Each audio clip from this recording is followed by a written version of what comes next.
So like they were saying, free drinks, pretty privilege, pussy power, like that's very real. But when you're looking like in the workplace, I feel like men have the upper hand. Women are still looked at as if we are not as much as them. And let's talk about how there's no woman in power like ever. So when, where, tell me. You're making Kamala that face. Harris. Where? But like main woman in power, that's like what the first one.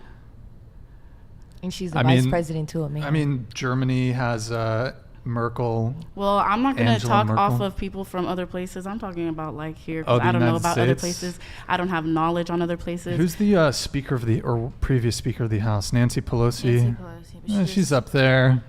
But compared to men, let's compare it to men. Yeah. And that's what you're saying. Like, do I think men have more, or more, whatever you said? Okay, so you're talking about like the president of the United States. I'm talking about in the workplace. So, okay, so like in a sense, CEOs. that's like in the workplace. Yeah. Okay. So like I said, I feel like women are still not held as high as men.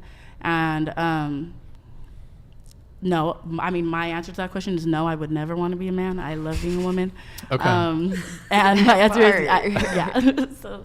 Okay, so, all right, so you brought up the discrepancies in terms of political power and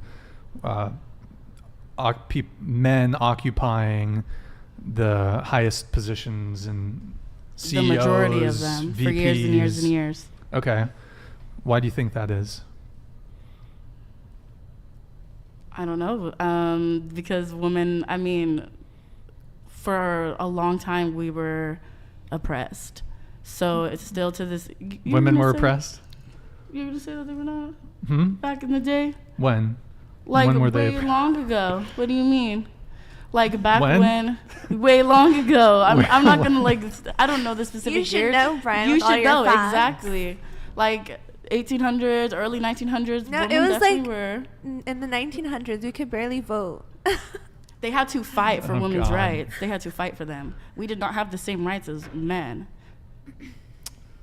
Okay, so we touched on a lot of things here. We talked about the pink tax. We talked about the workplace. I'm assuming you're also talking about the pay gap. Mm-hmm. You're talking about women's lack of voting rights in the early 20th century and 19th century. So, I mean, where do we begin? Well, first off, why don't we, Eric, were you able to pull up the pink tax thing? Can you zoom in? Scroll up. So this was investigating the pink tax, evidence against a systematic price premium from women, University of Chicago, Northwestern University. Keep in mind, these are women who were doing this research, by the way, so FYI. So the pink tax, well, should I read it? I don't know. I'll let you guys read it, but basically, if you want to reference this at some further point, but basically this debunks that there's a pink tax. Okay, so we can link to that later. Eric, also, if you want to pull up in the studies, there's right above the pink tax study one, there's the pay scale, gender gap. If you can pull that up in a sec. But okay, so you talked pay gap, you talked men occupying the best positions in the workplace, and then you talked positions of power, right? Like president. Okay. So which one do you want to start with first? Your choice. Oh shit, what happened there? So let's start with the wage gap. What is the wage gap? What is that? I don't know what do you mean, what is it? Well, you kind of brought it up. How much men get paid versus women in the same workplace? Yeah. Mm-hmm. What is that? You brought it up, didn't you? I just said, well, you were the one who said wage gap yourself. That was you. That wasn't me. Oh, okay. So you want to just talk about that men... I was just talking about in the workplace. I didn't say anything specific. Okay, what did you say about men in the workplace? I said I felt like that women are just not put as high as them. Like women are not put as high. We are still like looked down upon, like as if we cannot do the same things. Which things? The things physical labor? Do. Well, I'm looking in the comments over here, and they're saying that like we base things off of emotion and how we're supposed to be more submissive, and I just feel like that. Well, I'm not looking at the chat right now, so I can't. Okay. Yeah, I was looking at them. That's what they were saying. Okay. And it's just something that I disagree with. I don't I don't believe these same things. I don't think that women should be submissive. Or do you think that we should be? Like, I know plenty of women, if they're being submissive, it's out of fear for standing up for themselves. Well, I mean, I think you can maneuver through the world however you like, but I mean, we're talking about two different things now. When people are talking about being submissive, they're usually talking about that within the context of a relationship. Yeah. But we're talking about like the workplace. Yeah, and that's what they were saying. I don't think women should be submissive in the workplace. Yeah. But I mean, so are we, what are we talking about? I was just bouncing off that. In the workplace, and like I'm sure you can pull up a study, like they've done studies where a man and a woman have the same exact job and the man's earning more. That's not true. I mean, The wage gap, is the wage gap not real? It's been debunked Since when? When was that? for pretty much forever. Are we just supposed to take your word for it? Exactly. So, I mean, we can pull up the pace. I scuffed. Now is it too zoomed out, boys? It looks great. I think it's too zoomed out. Okay, so here, first we'll come back to the wage gap thing. Why don't we start with men occupying the highest positions in careers and in politics, right? So Okay. as far as politics go, women make the majority of the electorate. So what is, if you guys were so inclined, you could vote into power a woman. Yeah. But my vote amongst millions, like, it's like a needle in a haystack. But as a group, women. Well, how can I get in have contact more- with all women of the United States? That's a good question. You got to start a Facebook group or some shit. Start a little group chat. But so, and then, okay, let's talk about the workplace, right? So are there more men who are on boards of companies and who are CEOs and executives and vice presidents? Yes, that's true. Mm-hmm. However, you also, so okay, you're talking sort of the glass ceiling, right? Have you heard that term, the glass ceiling? Mm-hmm. Okay, so that women have like difficulty rising to the top positions in government and politics and the workplace.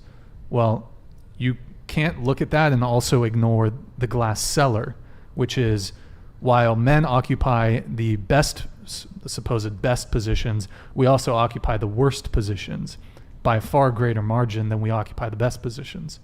What are the worst? What are the worst positions? Yeah. Garbage collector, people working in coal mines, people working out on oil rigs, More blue-collar dangerous jobs. 93% Mhm. of workplace deaths are men. The vast majority of people getting injured on the job are men. So you have to ask yourself, well, why is it that men occupy both the best and the worst positions? I think when thinking about like higher authoritative positions, obviously back in the day we kind of started as men occupied those just because women were expected and like had to stay at home to take care of the kids, the house chores, etc.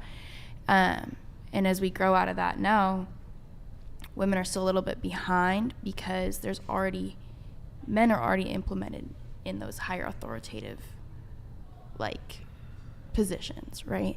And it's not that women aren't reaching for like those positions. It's just a little harder when a lot more men are like, let's say, in that position. And So do you think there's like a have an boys advantage. club that people in corporations where the main motivation is making money? Yes. It's just, yeah, we just want a bunch of guys. We don't want women. Absolutely, yeah. My grandpa was actually in the Freemasons, and they didn't like The fuck? go through, like obviously being like, women, we just want men, we don't want to make more money and stuff like that. But it was like exclusively a men's club where they had a lot more connections. And then eventually, women branched off of that, and there's the Rainbow Girls, which is a branch The Rainbow Girls. The branch off of Are we talking conspiracy the theory? What are we talking? Freemason. The It's just Freemasons. it's a I have no club. idea what that is, but okay. Yeah. So ultimately it comes down to choice. Men and women make different choices in what they study, in the fields that they want to go in, and that's going to have an impact on the money they earn. and the positions that they occupy. So I haven't convinced them. Okay, so So like, what would you say like in a situation where like Harvey Weinstein or like Harvey Weinstein, what does that has nothing I'm just to do. saying like that's a man in power, or like That's totally irrelevant. I how don't is know. that irrelevant? That's a man in power, and like he totally his power. That's not being- really related to, I mean, that's not really related to what we're talking about. So Yeah, it is. But he's a really powerful man, right? Or he was a really powerful man. that's totally unrelated to the broad topic at hand, But you're which talking is about like basically women and men make choices, which is why they're in the positions they're in, right? okay. Let's talk about Indira Gandhi. Let's talk about Indira Gandhi. But I'm then. just saying, you said she was a terrible leader in India. But you let's talk said about Indira Gandhi. women and men make choices that put them where they want to be. Yes. Okay, so There's- Harvey Weinstein was a very powerful man, right? Well, okay, but what, I don't Like you don't want understand- to talk about that topic. We don't have to talk about that topic. That's fine. But I'm not understanding the point you're trying to make It's here. like I understand what you say. Like women and men make choices, and that puts them in the place they are, or like that's how you feel. Okay, that's cool. Now then, we don't even have to say names. There have been men in power who are in power, and they abuse and utilize their power not Sure. to put women in position or to bring women and men together. It's been like, without saying names, there's been like, oh, like I can ruin your or end your career as a man with my power, and you're a woman because you're not following the choices or like doing the stuff I want you to do. The exception does not make the rule. I mean, this is an outlier situation. Harvey Weinstein was a terrible person, abuser, but I mean, But he would have never been able to do that if he wasn't in power and had the power he had, right? Or like got as far as he got with it. I And just- it's I not don't- really an outlier situation. Think about like Dr. Luke and Kesha, or it just came out like Ashanti. okay, there but was like we're a talking- music. We're talking about a producer. totally. You're talking about like the casting couch in Hollywood. Is it? Yes. Is it other people? Of course, but I mean, it's just such a. It's totally unrelated to the topic at hand. So, you were talking about, okay, why is it that men have all these positions of power? But they're talking about men in power, or men Okay, in power well, doesn't necessarily let's have talk to be about Genghis politics. Khan. Like, But there's a lot of like you're gonna talk about women, but there's a lot of men to talk about too. I'm not. But we're not. We're speaking in generalities here. We're not looking at individual cases. Boo men, yay